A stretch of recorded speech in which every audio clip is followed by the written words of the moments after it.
আসসালামু আলাইকুম বন্ধুরা, আপনারা কেমন আছেন? আশা করি সবাই ভালো আছেন। আমার একজন প্রিয় সতীর্থ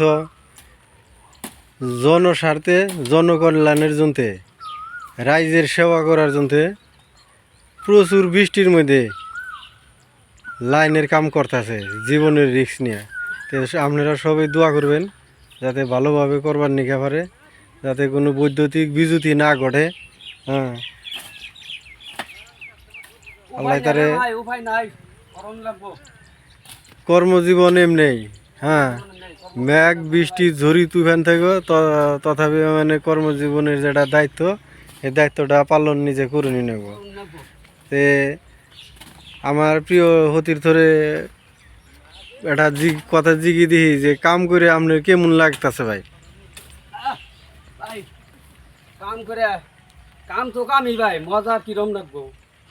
কাম করে তোর ভালো লাগে না? কাম না করলে কি পেটে ভাত যাবে রে ভাই? এইরকম বৃষ্টির মধ্যে জীবনের রিস্ক নিয়ে লাইনের কাম করতেছেন। জীবন তো বাইসা থাকবার গেলে খাই থাকুন না, খাওয়ান লাগবো না? খাইবার গেলে কাম করুন না গো ভাই, খাইবার গেলে কাম করুন না করে ভাই। কাম না করলে তো পেটে ভাত যাবো না। আচ্ছা, তো ঠিক আছে, তাহলে আপনি অল্প দিকে টিকে করবেন লাইনের কাম, যেহেতু রিক্সের কাম।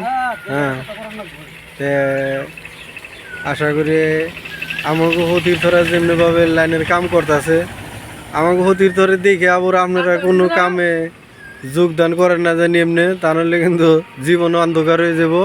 বিবি আপনাকে জন্য একবারে চিরদিনের জন্য আপনারে আরিয়ে হেল দিব। তো আপনি কাম ভুল কাম করবেন না। হ্যাঁ, আগে লাইনের কাম করবার নিয়ে গেলে অফিসে যোগাযোগ করে লাইন আগে কেটে নেবেন। হ্যাঁ, ওটা তো যোগাযোগ করে করুন লাগবো, তারপর তো ধরুন উপর আল্লাহর কথা তার মুখ তুল মানুষে কম দো না। ওটা সাতটা উনিশ কি সাতটা উনিশ। ঠিক আছে, আল্লাহ করলে দিকে টিকে ভালো করে করুন যাতে কোনো বালা মুসিবত না আহে। আল্লাহ আমার সতীর্থরে সুস্থ শান্ত এবং ভালো রাখুক, তার জন্য দোয়া করি।